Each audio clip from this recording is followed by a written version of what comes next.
जय माता दी दोस्तों, आप लोग कैसे हैं? आई होप क्या लोग आप लोग बहुत ही अच्छे होंगे। और देखिए, आज नवरात्रि का सबसे पहला दिन है जो माँ शैलपुत्री की पूजा होती है। तो देखिए, कलश स्थापना हमें कैसे करनी है। सबसे पहले हमें तो एक मिट्टी का कलश ले लेना है या तांबे या पीतल का कलश ले लेना है, ठीक है। उसके बाद हमें मिट्टी या बालू का इस्तेमाल करते हुए यहाँ पे हमें कलश लगाना है। तो देखिए, मैंने कलश की तैयारी कर ली है। इसमें जौ मैंने बोया है, उससे पहले हमें अखंड दीपक जलानी होती है। देखिए, इस प्रकार से दीपक जलने के बाद हमें गणेश जी के पास दीपक जलाना होता है और उसके बाद ही हमें पूजा जो है शुरू करनी होती है, क्योंकि दीपक जो है पूजा का साक्षी है। तो इस प्रकार से हमें कलश स्थापना करना। देखिए, सबसे इसमें इम्पॉर्टेंट जो होता है कलश स्थापना ही होता है। इसमें हमें क्या क्या डालना है, कैसे पूजा करनी है, वो संपूर्ण विधि जाने। तो देखिए, हमें कलश में क्या क्या डालना है। सबसे पहले हमें कलश को स्नान करवाना है, उसके बाद हमें उन्हें वस्त्र पहनाना है, उसके बाद हमें उन्हें चंदन टीका लगाना है, फिर हमें उसमें गंगा जल और जल मिला करके भरना है, ठीक है। उसके अंदर हमें क्या क्या डालना है, देखिए इस प्रकार से हमें चावल, जौ, तिल, उजला तिल, काला तिल, कुछ मिष्ठान और कुछ द्रव्य डालने हैं, ठीक है। फिर हो गया आपका रूढ़ी, कुमकुम, हल्दी, वो डालने हैं। फिर हमें अशोक के पत्ते डालने हैं। अशोक के पत्ते नहीं है तो पान के पत्ते भी डाल सकते हैं आप, इस प्रकार से। नहीं है तो आम के पत्ते भी डाल सकते हैं। फिर हमें इस पे ले लेना है, हमें इस प्रकार से। देखिए, मैंने नारियल को भी वस्त्र पहना दिया है, चंदन टीका लगा दिया है। और इस पर जो कलावा हमें बांधना है ना, ये 9 बारी बांधना है, क्योंकि 9 देवी का पूजा होता है, तो इसलिए हमें कलावा जो है 9 बारी बांधना है। तो ये भी बहुत इम्पोर्टेंट होता है दोस्तों, तो इसे आप जान लें। फिर हमें कुछ सिक्के रख लेने हैं, द्रव्य।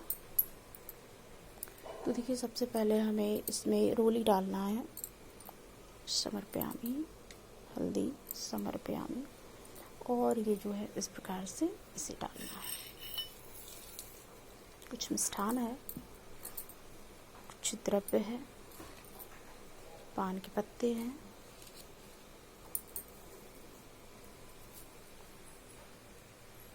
कुछ पीला पुष्प है और कुछ लाल पुष्प है। तो इस प्रकार से हमें कलश में डालना है, ठीक है। सभी कुछ कलश में डालने के बाद हमें, देखिए, अशोक के पत्ते को भी आपको चंदन टीका लगा लेना है, ठीक है। और उसके बाद हमें कलश स्थापना करना है, इस प्रकार से। कलशाय कलशाय कलशाय, ठीक है। इसे मैं अच्छे से बैठा लेती हूँ, ठीक है। इसके बाद फिर इनका पूजा होगा। कलश स्थापना करने के बाद हमें कलश की पूजा करनी होती है। तो सबसे पहले हमें कलश को स्नान करवा लेना है। ओम कलशाय नमः, ओम कलशाय नमः, ओम कलशाय नमः करके 3 बार हमें स्नान करवा लेना है, ठीक है। उसके बाद हमें रूढ़ी, चंदन, इस तरीके से हल्दी और कलश पे हमें हमेशा सिंदूर का इस्तेमाल करना है। तो इस तरीके से हल्दी चढ़ाने के बाद सिंदूरम सिंदूरम समर्पयामि करके हमें सिंदूर चढ़ लेना। फिर हमें एक पान के पत्ते को लगाना है, जिस पे हमें कलश महाराज के लिए भोग लगाना है। तो सबसे पहले हम अक्षत समर्पित कर लेते हैं। अक्षतम समर्पयामि, कुछ द्रव्य समर्पयामि और कुछ मिष्ठान, इस प्रकार से कुछ मिष्ठान समर्पित कर लेते हैं। समर्पयामि, माला तो हमने समर्पित कर दिया है। पुष्पम पुष्पम समर्पयामि यहाँ नहीं होता, तो आप यहाँ कलश के पास पुष्पम पुष्पम समर्पयामि करके फिर हमें धूप और दीप का भाव करना है। धूपम दीपम समर्पयामि।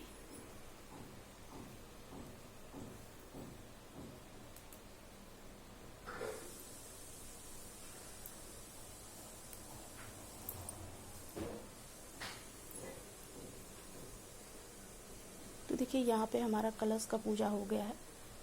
फिर यहाँ हम गणेश जी की पूजा को स्टार्ट करेंगे। कलश की पूजा के बाद गणेश जी की पूजा स्टार्ट करेंगे। ओम गणपते नमः करके हम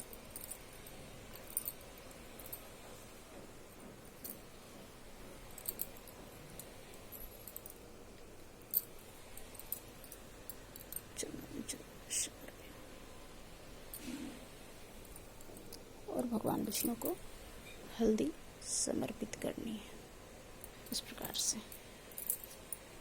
ओम तम पुष्पम समर्पयामि। उसके बाद देखिए जनेऊ है भगवान को, तो हल्का सा इसे हम हल्दी में डुबो के इसे पीला कर लेते हैं, देखिए इस प्रकार से, और उसके बाद भगवान को समर्पित करते हैं। समर्पयामि। फिर हमें धूप दीप का भाव करना है, धूपम दीपम समर्पयामि।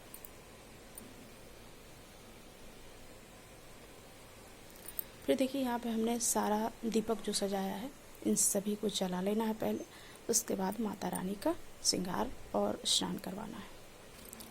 फिर भगवान गणेश जी को इस तरह से कुछ मिष्ठान और सुपारी को समर्पित करना है समर्पयामि करके हमें इस प्रकार से अक्षतम समर्पयामि। भगवान विष्णु को पीले फूल समर्पित करने हैं, पुष्पम समर्पयामि। और कुछ दीपक के पास भी आपको फूल समर्पित कर देने हैं, ठीक है। अब उसके बाद हम माता रानी का स्नान करवाते हैं।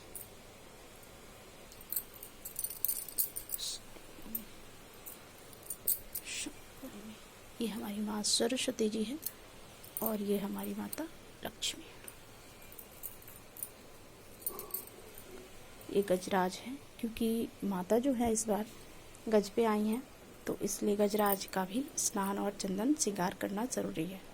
देखिए स्नान के बाद हमें वस्त्र चढ़ाना है, क्योंकि वस्त्र चाहे हम जितना भी पहना ले, वस्त्रम वस्त्रम समर्पयामि, हमें वस्त्र कलावे के रूप में माता को चढ़ाना ही चढ़ाना है, वस्त्रम वस्त्रम समर्पयामि। फिर हमने वस्त्र चढ़ा लिया तो सिंदूर अभी नहीं चढ़ता है, तो हमें चंदन का ही श्रृंगार करना है, चंदनम चंदनम समर्पयामि। देखिए इस प्रकार से लाल और पीला सभी प्रकार के चंदन आते हैं, तो उसी से माता को श्रृंगार करना है, चंदनम चंदनम समर्पयामि। गजराज को भी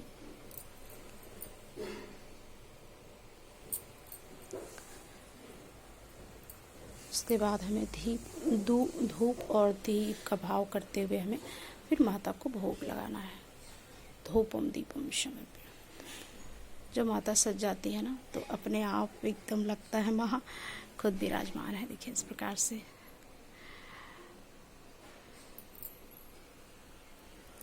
फिर हमें माता को भोग लगाना है ना। देखिए भोग में आज शैलपुत्री की पूजा होती है, तो सबसे हमें घी जो होता है, घी का भोग लगाना होता है। उन्हें घी पसंद है, तो घी से बनी हुई मिठाई या घी का भोग लगाना होता है। तो देखिए मध जो शहद होता है, शहद का भोग तो डेली ही लगता है माता को, लेकिन जो घी है आज पहले दिन शैलपुत्री को घी का भोग लगता है।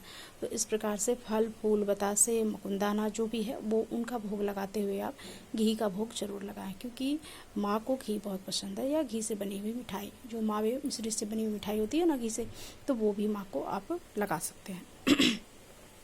तो देखिए हमने गणेश जी की पूजा कर ली है, अखंड दीपक जला लिया। इस प्रकार से देखिए अखंड दीपक आप घी का भी जला सकते हैं और तिल के तेल का भी जला सकते हैं, देखिए जिस प्रकार से आपको सामर्थ्य है। फिर हमें सभी पूजा करने के बाद यहाँ पे हमें दक्षिणा चढ़ा देना है, उसके बाद हमें होम करना है। पहले माता की आरती कर लेनी है, जो भी आरती आती है आपको, ओम जय अम्बे गौरी वाला आरती या महाकाली की आरती भी आप कर सकते हैं। तो इस प्रकार से जो भी है फल फूल और जो भी श्रृंगार करना है, श्रृंगार आप पहले दिन भी चढ़ा सकते हैं और सप्तमी के दिन ही। देखिए यहाँ पे सिंदूर जो होता है ना, सप्तमी अष्टमी को ही चढ़ता है, क्योंकि सप्तमी को नेत्र खुलता है, तो अष्टमी को माता को सिंदूर चढ़ता है, सप्तमी को भी चढ़ता है। तो इसीलिए हम सिंदूर की डिब्बी यहाँ पे सिर्फ रख रहे हैं, और चूड़ी जो है आपका श्रृंगार वो चढ़ा सकते हैं आप। तो इस प्रकार से माता को आप श्रृंगार चढ़ा लें, जो भी आपके पास उपलब्ध है, चूड़ी है, सिंदूर है, नेल पेंट है, बिंदी है, जो भी है पहले दिन माता को चढ़ा लें। बाकी तो सप्तमी के दिन हम जब गोद भराई करते हैं माता का, तो सारा श्रृंगार चढ़ाते हैं। तो पहले दिन आप उनके लिए सिंदूर और चूड़ी का डिब्बी वहाँ पे लगा लें, ठीक है। तो इस प्रकार से हमें गणेश जी की पूजा कर लेनी है। अब देखिए हम अपना पाठ शुरू करेंगे, तो वो तो वीडियो नहीं बना सकते। तो देखिए जो बहुतों का प्रोसेस था दोस्तों, ये देखिए इसमें मैंने जौ जो है बालू से मैंने लगाया है। इसमें पहले बालू का इस्तेमाल किया है, उसके बाद इसमें जौ बिछाया है। तो हमने कलश पूजा कर लिया और गणेश जी की पूजा हो गई। हमारे ठाकुर जी की पूजा रह गई है, तो पाठ करने के बाद हम ठाकुर जी की पूजा करेंगे। तो इस प्रकार से ही नवरात्रा का पहला दिन जो है शैलपुत्री को माता को भोग लगता है। आप लाल या पीले या ऑरेंज कलर के वस्त्र पहना सकते हैं माता को। और इस प्रकार से गणेश जी को रोज लौंग इलायची पान सुपारी का भोग लगा सकते हैं, मीठे में बतासे का भोग लगा सकते हैं जो भी आपके पास उपलब्ध है। तो ये हमारे गणेश जी। तो माता का जो नेत्र है और पट है वो सप्तमी को खुलता है, तो उस दिन माता का दर्शन होगा। तो सभी को मेरी तरफ से जय माता दी, और अच्छे से सभी लोग पूजा करें। तो ज़्यादा मैंने कुछ इस बार किया नहीं, तो इस प्रकार से देखिए।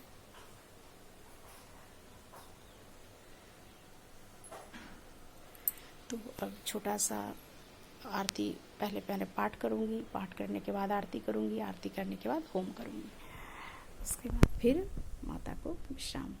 ठीक है, तो सबको मेरी तरफ से जय माता दी।